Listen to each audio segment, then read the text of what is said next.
Halo viewers, kembali lagi di Sinopsis Film Official. Kita akan mereview drama Cina yang berjudul When I Fly Towards You part 10.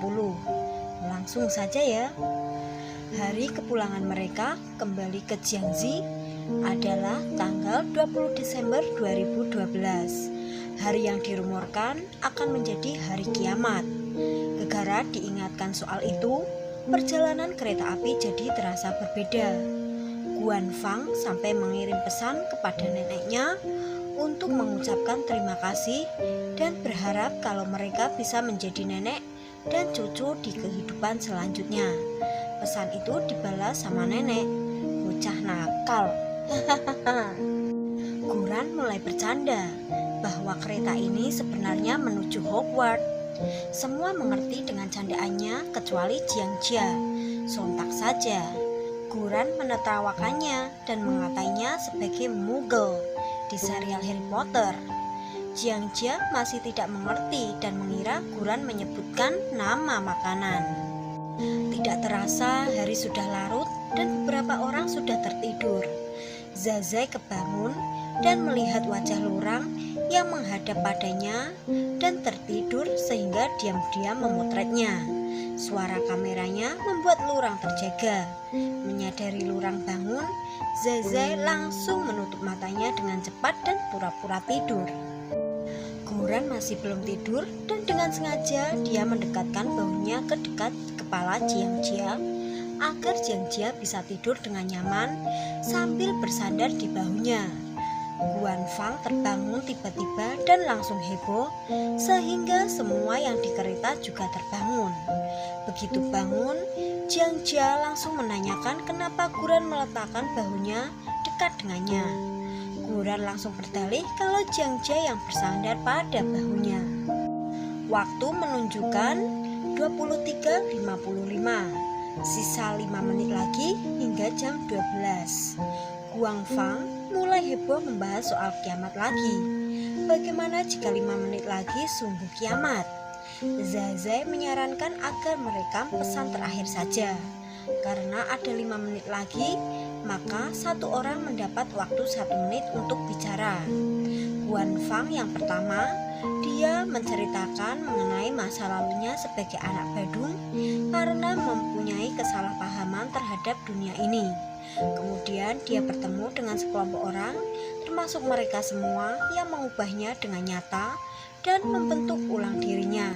Dia sangat menyukai dirinya yang sekarang. Selanjutnya adalah Guran. Dia merasa tidak ada penyesalan di hidup ini. Tapi agak disayangkan saja karena dia tidak bisa naik pesawat ke Amerika untuk menonton pertandingan basket dan berjumpa dengan Kobe. Orang ketiga adalah Jiang Jia. Dia menceritakan tentang dirinya yang selalu beruntung entah dalam undian ataupun mesin capit boneka. Jadi selama ada dia, kereta yang mereka tumpangi pasti akan mencapai tujuan. Orang berikutnya adalah Lurang. Dia tidak punya pesan apapun dan memberikan 1 menitnya untuk Zazai. Zazai berharap bahwa bumi akan berpisah dengan hari kiamat. Dengan begitu, sudah tidak ada hari terakhir di dunia dan mereka akan punya banyak waktu untuk membentuk masa depan dengan orang terpenting bagi mereka. Di sisa waktu 10 detik lagi, seluruh kereta mulai menanti dengan cemas. Lurang tiba-tiba saja membagi earphone-nya dengan Zazai. Apa ini pertanda bahwa dia membagi dunianya dengan Zazai? Entahlah. Yang jelas tidak ada ledakan apapun dan bumi masih tetap ada. Dunia tidak mengalami kiamat. Waktu terus berlalu. Rutinitas sekolah juga berjalan seperti biasa. Dan seperti biasa, saat ada PR dan guru lupa, pasti ada saja siswa yang mengingatkan.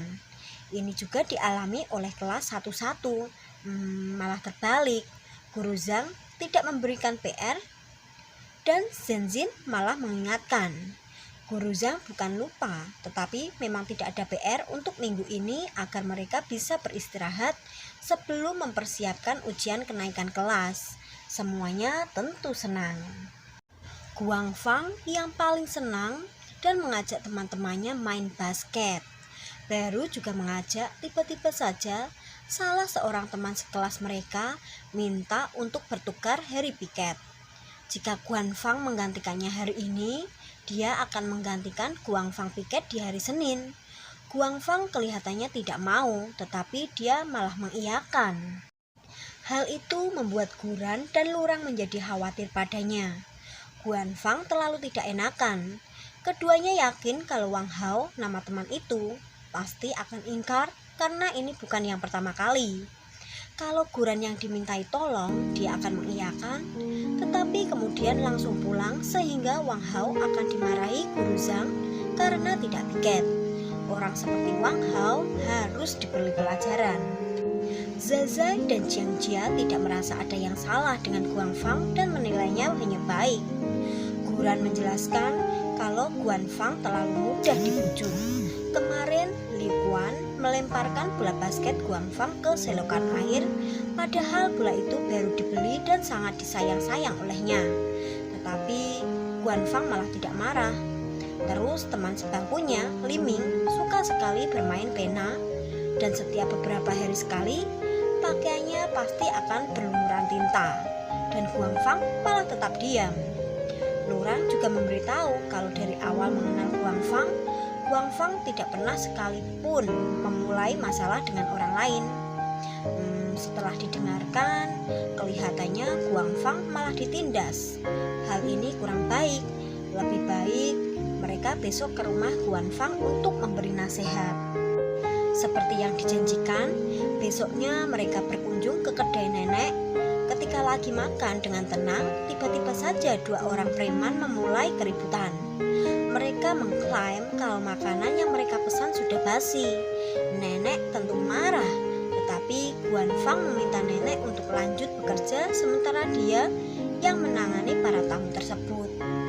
Guan Fang mencoba sabar menjelaskan kalau makanan mereka selalu fresh, tetapi kedua orang itu tetap ngotot. Ya udah, Guan Fang menyuruh mereka untuk tidak usah membayar.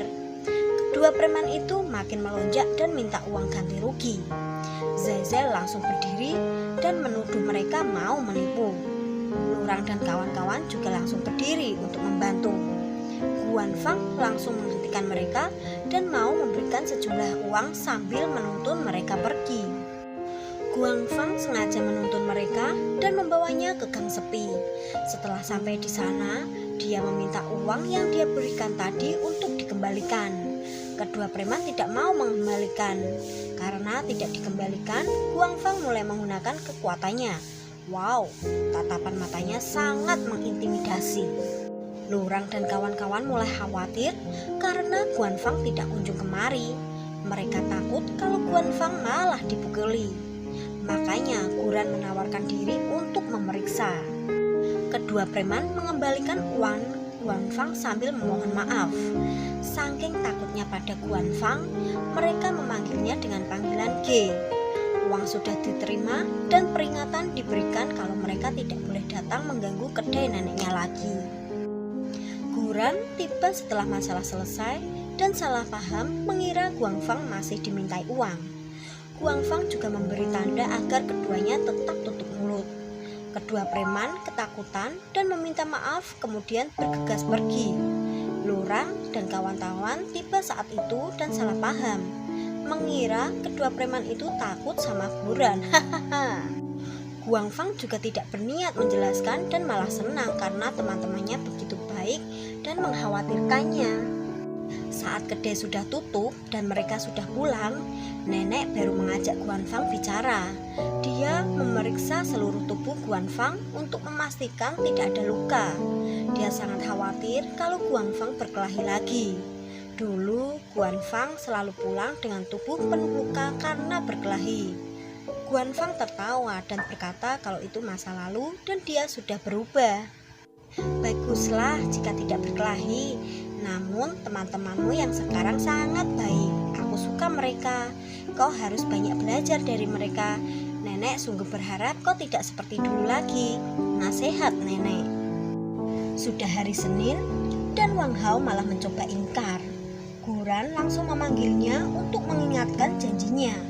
Wang Hao tanpa malu malah beralasan kalau saudaranya datang. dan minta Guangfang menggantikannya lagi. Guangfang sudah mau mengiyakan, tetapi urung karena Gulan dan Lurang memberikannya bombastic side eye. Ini pertama kalinya Guangfang menolak dan ada banyak yang melihat. Jadi Wang Hao ketakutan dan akhirnya mau melakukan tugas piket. Guangfang dalam perjalanan ke kedai neneknya, tetapi malah dicegat sama kedua preman kemarin. Kedua preman itu gak terima dengan kejadian kemarin dan membawa bos mereka. Guangfang awalnya berniat mengabaikan mereka saja karena sudah berjanji pada neneknya tidak akan berkelahi lagi. Tetapi preman-preman itu malah mengancam mau mencari neneknya. Jika sudah menyangkut masalah neneknya, tidak mungkin Guangfang hanya diam saja. Lurang dan kawan-kawan melewati jalan yang dilewati Guangfang dan melihat Guangfang yang sedang berkelahi. Wah, Guangfang ternyata jago. Meski jago, tetapi tetap saja mereka maju untuk membantunya. Mantap. Mereka juga membantu membersihkan kedai nenek sambil beberes. Jiang-Jia menarik kembali rasa kagumnya pada Guran karena Guangfang ternyata yang hebat berkelahi. Karena sudah tahu Guangfang tidak lagi menyembunyikan masa lalunya. Saat kelas 2 SMP, Guangfang sangatlah nakal. Mungkin sedang dalam masa pubertas. Saat itu dia merasa kalau belajar itu tidak berguna. Dia lebih ingin memanfaatkan tinju untuk menciptakan reputasinya, bahkan menganggap sikap kekanak-kanakannya sebagai rasa setia kawan. Jika disenggol sedikit saja, dia akan meledak. Di masa itu, Guangfang menggunakan tinju untuk menolong teman-teman yang ditindas. Namun rumor berkembang dan dia dijuluki sebagai anak nakal hingga tidak ada yang mau berinteraksi dengannya. Guru-gurunya juga menganggapnya sebagai beban. Dia selalu saja dimarahi dan dihukum oleh guru. Hal ini membuatnya semakin memberontak dan semakin jarang ke sekolah. Sikap memberontaknya berkembang ke arah yang buruk. Dia mulai berubah saat menyadari segala hal yang dia kira mampu dia lakukan sendiri. Ternyata karena ada orang yang membantunya secara diam-diam, yaitu neneknya. Dia melihat neneknya yang pergi memohon maaf ke orang-orang yang dia pukuli dan berakhir dengan diusir. Dan perlahan Guangfang merasa itu hal yang wajar. Hingga dia melihat neneknya yang menemui guru karena sekolah sudah menyerah padanya dan ingin mengeluarkannya. Nenek memohon pada guru untuk tidak mengeluarkan Guangfang dan berjanji akan menasihatinya. Dia mohon, "Nenekku sangat galak semasa mudanya. Dia terkenal di seluruh kampung. Aku tidak pernah melihat dirinya yang memohon pada orang lain dengan nada yang begitu segan. Saat itu aku baru tersadar, sepertinya dia menjadi lebih tua." Meski Guangfang sudah membuat banyak masalah, tetapi nenek tidak menyerah padanya. Dia juga menasehati Guangfang dengan sabar kalau tinju tidak bisa menyelesaikan semua masalah dan lebih baik menggunakan pena. Dia memohon Guangfang untuk tidak berkelahi lagi dan mulai belajar dengan baik.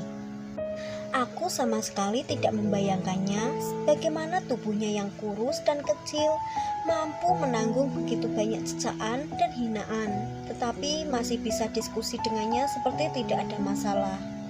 Cerita selesai, kemudian aku melakukan revolusi dan memulai hidup baru. Cerita yang membuat Lurang dan kawan-kawan merasa kagum padanya karena dia mampu bertobat dan menjadi pribadi yang lebih baik.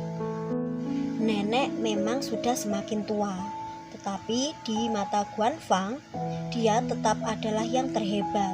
Karena itu, impiannya adalah neneknya dapat menemaninya lebih lama lagi. Hari ujian tiba. Begitu ujian selesai, sudah akan memasuki liburan sekolah, dan saat liburan, Lurang akan pulang ke Suyang. Hal ini membuat Zaze jadi sedih karena tidak akan bisa bertemu dengannya untuk sementara waktu. Lurang semakin baik hingga mau memberikan sarung tangannya pada Zaze agar tangannya tidak kedinginan. Sebelum Lurang pergi, Zaze berjanji akan terus mengirimi pesan agar Lurang tidak melupakannya. Dan Lurang berjanji akan terus membalas setiap pesannya pas sekali salju pertama turun. Epilog dari drama Cina yang berjudul When I Fly Towards You, part ke-10. Di musim ujian, Lurang dan kawan-kawan belajar di rumah Guan Fang. Semuanya tampak senang belajar di sana, meskipun rumah tersebut kecil. Aku menyadari saat dunia menciptakan nenek, sepertinya sudah ada rumus pasti. Apel yang dipotongkan nenek ada aroma bawang. Nenek selalu bungkuk, tapi langkah kakinya stabil. Selemek yang dicuci nenek rapi dan bersih. Nenek selalu merasa kami semua tidak pernah kenyang.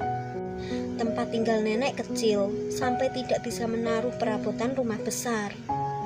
Secara bersamaan juga besar, hingga mampu menjadi keseluruhan dunia bagi masa muda kami. Aku sedikit merindukan nenek, tapi tidak berani memberitahu ayah, karena aku tahu dia pun merindukan ibunya. Aku sedikit merindukan nenek, tapi tidak berani memberitahu ayah, karena aku tahu dia pun merindukan ibunya. Bagaimana viewers? Makin seru ya ceritanya? Makanya tonton terus channel kita di Sinopsis Film Official. Dan jangan lupa subscribe, tekan tanda loncengnya ya, agar kalian akan selalu mendapat notifikasi updatean video terbaru kita. Terima kasih.